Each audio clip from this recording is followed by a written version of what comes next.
Hello viewers, स्पर्धायुग या आपल्या YouTube चॅनलमध्ये आपले स्वागत आहे. MPSC परीक्षेबाबत बोलायचं झालं तर सर्वांनाच राज्यसेवा परीक्षा कधी होणार आहे आणि त्याच्या अपडेटबद्दल सर्वजण वाट पाहत होते. तसेच कंबाईनची जी परीक्षा आहे तिची अजून ॲडव्हर्टाइजमेंटसुद्धा आलेली नाही आहे, तर तिचं नेमकं स्टेटस काय आहे त्याचीसुद्धा माहिती सर्वांना पाहिजे होती. आज हे बघा इथे 18 सप्टेंबर 2024ला MPSCने प्रसिद्धीपत्रक जाहीर केलेले आहे. तर ते प्रसिद्धीपत्रक आपण पाहूया आणि एक्झाम कधी होईल, इलेक्शन नंतर होतील का इलेक्शनच्या अगोदर होतील, हे सर्व गोष्टींची माहिती आपण या व्हिडिओमध्ये पाहणार आहोत.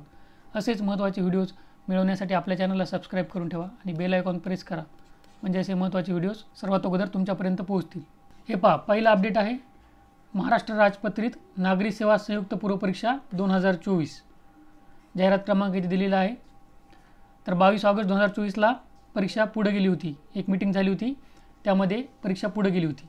विद्यार्थ्यांनी आंदोलन केले होते, हे सर्वांना माहीत आहे. मग आता परीक्षेची तारीख ठरणार आहे, तर त्यासाठी मीटिंग होणार आहे. कधी होणार आहे तर 23 सप्टेंबर 2024ला मीटिंग होणार आहे. त्या मीटिंगमध्ये परीक्षेची तारीख ठरणार आहे.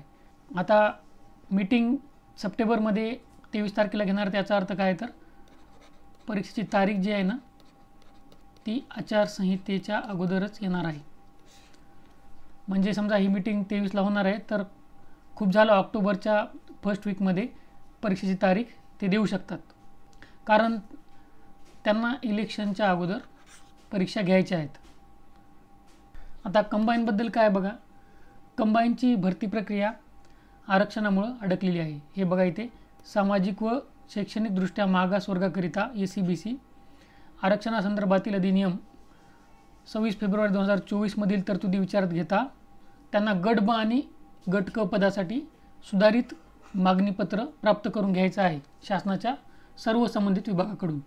त्यामुळे इथं स्पष्ट दिलेलं आहे बघा, त्यांना या कारणामुळे जाहिरात प्रसिद्ध करता आलेली नाही.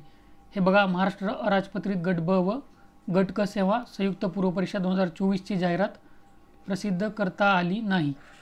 आयोगाकडं शासनानं काहींचे मागणीपत्र पाठवलेले आहेत, इथे दिलेले आहे बघा, परंतु काहीचे मागणीपत्र सुधारित मागणीपत्र आयोगास प्राप्त झालेले नाही.